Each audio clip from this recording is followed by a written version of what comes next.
Aemon's dragon Vhagar disobeys Crunch! its rider's command.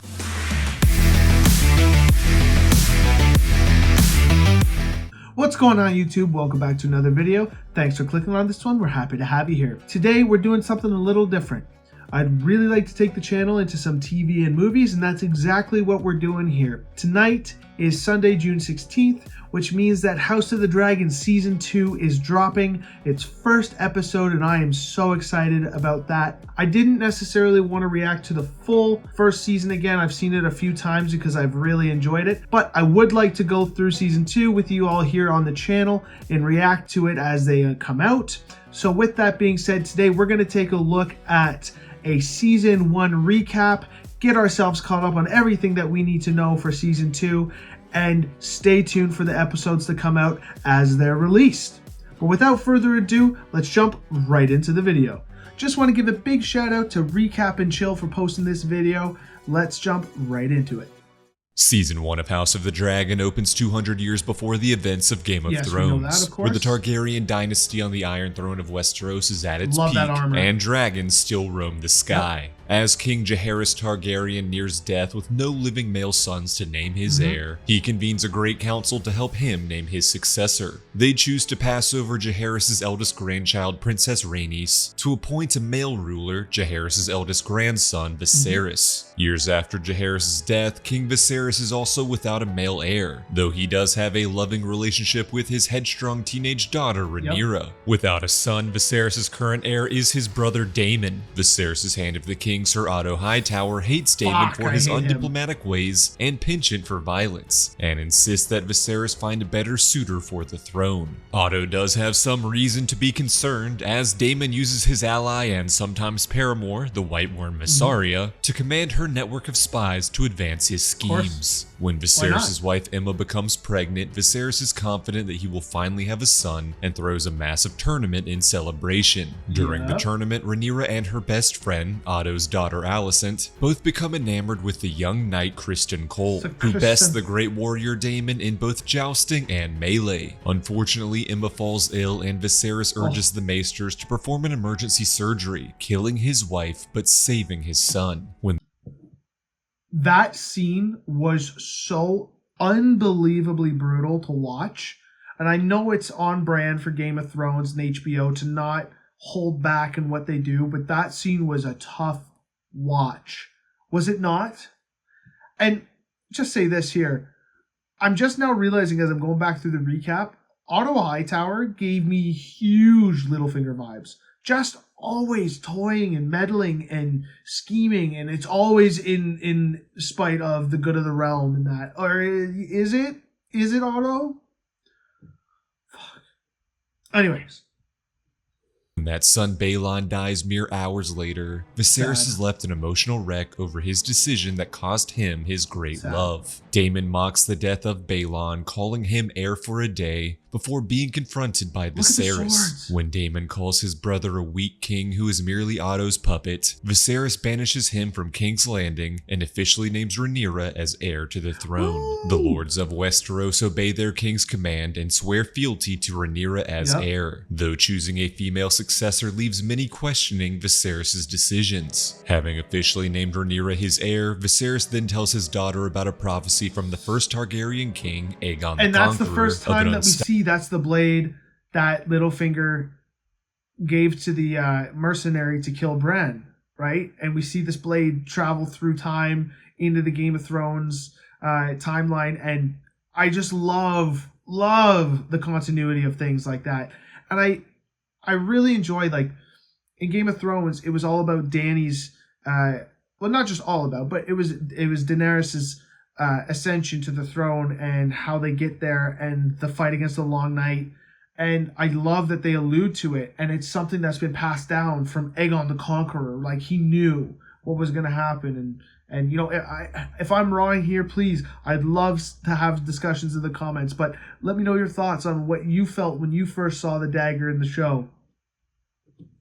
unstoppable deadly threat from the north that could only be defeated by a Targaryen sitting on the Iron Throne. Rhaenyra is also now allowed to use her voice at small council meetings, but is constantly ignored by the other members. Rhaenyra is allowed to choose the newest knight for the Kingsguard, an honor which she bestows upon her crush, Sir Criston That's Cole. my boy. Although her father is seen as That's a her decent boy. king, he is also viewed as weak and slow to action. Rhaenyra believes the Targaryens are strong dragon riders who should instill confidence and awe in their people. Yep. Meanwhile, Otto forces his teenage daughter Alicent to console Viserys in his This is so grief. weird. Viserys' sister Hated Rhaenys that. and her husband, the Master of Ships Corlys Velaryon, want the recently widowed Viserys to marry their daughter Also Laena. weird. The Velaryons and Targaryens are both from the original line of dragon-riding Valyrians, and therefore have a long history of allegiance. Instead, Viserys chooses to marry Alicent, fracturing her and Rhaenyra's friendship and infuriating the Velaryons, who turn to Daemon to propose an alliance. 3 years later, Daemon and Corlys lead forces in the Stepstones to defeat the villainous So Crab sick. Feeder, whose evil alliance known as the Triarchy have been attacking Is that Westerosi grayscale? ships and supplies. Daemon proves himself in battle to upstage his brother and win the support of the other Westerosi Oh, lords. dude, so But instead sick. of basking in his victory, Daemon is swayed by his love for his brother and returns to King's Landing to reconcile with Viserys. Back at home, Daemon is also reunited with his niece Rhaenyra, who he has a great affection for both familially and romantically. weird Viserys too. and Alicent now have a young son Aegon, while Just so Alicent is incestuous. pregnant with another. Despite now having a potential male heir, Viserys assures Rhaenyra his intention to keep her as his successor. Which we love. Though in secret, I Otto loved at schemes least. to have his grandson, the young Aegon, usurp Rhaenyra as Little heir. schemy. Viserys stresses So to Rhaenyra schemy. the importance of marrying her to a powerful political ally, and so Rhaenyra is forced to see many potential suitors, including Jason Lannister, the twin brother of the politically cunning Tywin Lannister. Rhaenyra has no interest in her many suitors, and when Daemon encourages her to explore herself, This scene was weird.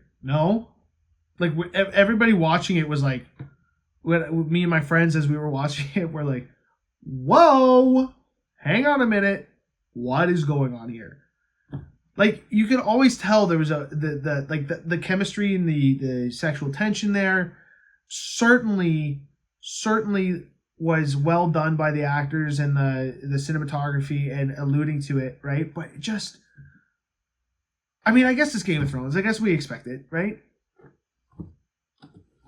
sexuality, she seduces her childhood crush Criston Cole, despite his Kingsguard vow to never take a romantic partner. When Viserys learns of his brother and daughter's growing fondness for each other, and Daemon's encouragement of Rhaenyra's independence and sexual liberation, he accuses Daemon of wanting to marry Rhaenyra to one day claim the throne for himself. And so Viserys banishes his brother good once again, exiling idea. him to the Vale to live with the wife he was forced to marry out of duty. Just me. She's pretty, no? I think she's pretty. But she doesn't have silver hair, unfortunately. I mean, Daemon's got a type. He subsequently murders to take control of her family land. Viserys then forces Rhaenyra to marry Laenor Velaryon, the son of Rhaenys and Corlys, to mend the rift between the houses. When Rhaenyra accuses Otto of manipulating the king, Viserys removes him as hand and replaces him with the good-intentioned Lionel Strong. Having ruined his honor for love, Criston offers to run away with Rhaenyra to start new lives together in peace. But Rhaenyra turns him down, offering to be Laenor's wife in name only, while taking Criston as her lover. Criston turns down the offer and is heartbroken, harboring a newfound bitterness for the woman he feels stole his honor. Otto warns Alicent that her sons pose a threat to Rhaenyra's claim to the throne, and therefore Rhaenyra will always be a danger to their family. Criston becomes a trusted ally to Alicent, and the two encourage a bitterness toward Rhaenyra in each other. They were As so Rhaenyra annoying. and Laenor prepare to marry, Laenor confesses to Rhaenyra his secret homosexuality, and they both agree that their marriage will be one of only strategy and convenience. At their wedding, Laenor's secret lover Joffrey speaks to Criston, thinking they are both in the same situation of being paramours. But Criston sees this as blackmail and a threat to his public honor, and brutally murders Joffrey in front of the entire wedding reception. Which was nuts. 10 years later, Rhaenyra and Laenor now have pause. 3 sons, Jason.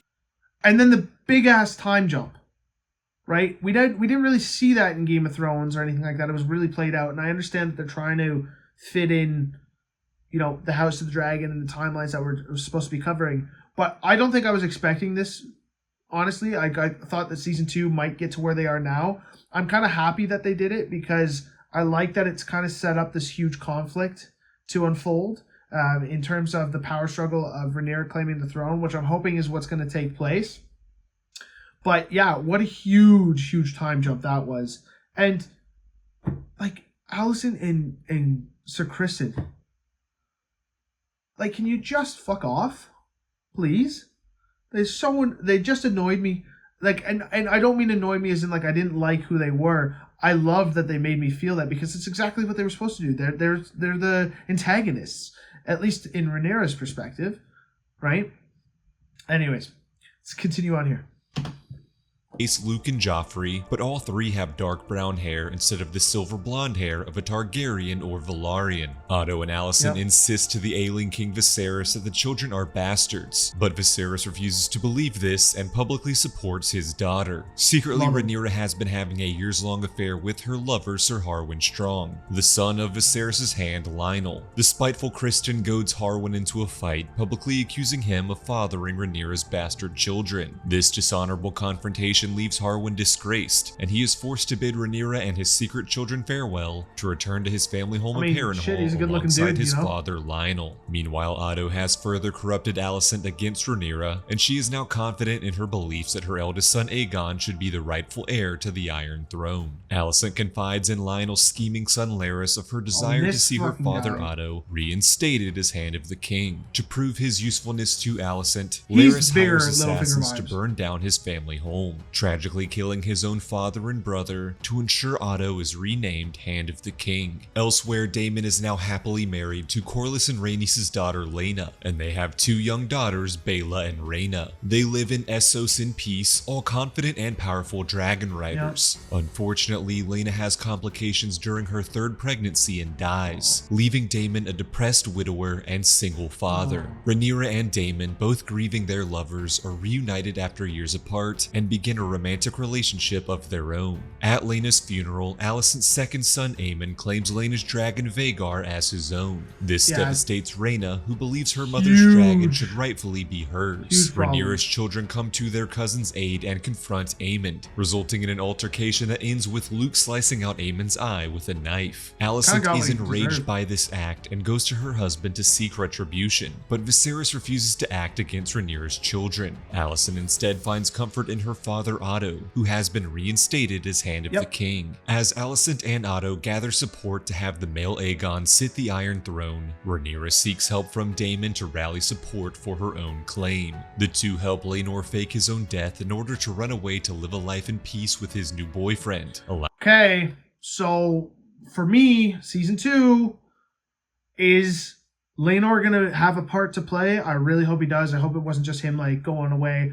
I hope that, you know, this is maybe going to be a thing, even if it's not in season 2, if there is multiple seasons to be coming out. Is this going to be a plot line that gets drawn upon? Are they going to seek refuge if they get ousted from King's Landing? If the conflict spills over into Essos, are they going to seek him out for some assistance in any way? These are questions that I'm hoping we find answers to, or at least alluded to in the season 2 that's supposed to premiere tonight.